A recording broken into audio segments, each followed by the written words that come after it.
Next tonight, the nationwide alert for a suspect considered extremely dangerous. Schools shut down. The suspect last seen in Wisconsin, leaving a trail of evidence. Here's ABC senior justice correspondent Pierre Thomas.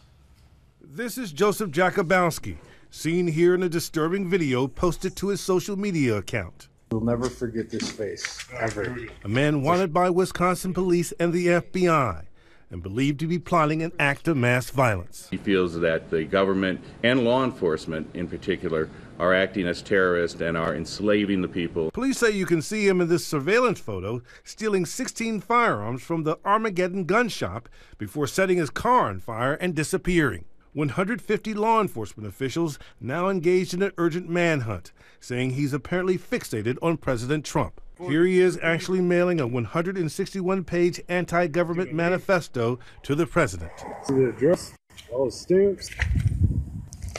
Game. Police so concerned they shut down local schools after he allegedly made threats against them too. Tonight, authorities admit Jakubowski could be anywhere, so this is now a nationwide manhunt, and the FBI is asking for the public's help. David? Pierre Thomas at the FBI tonight.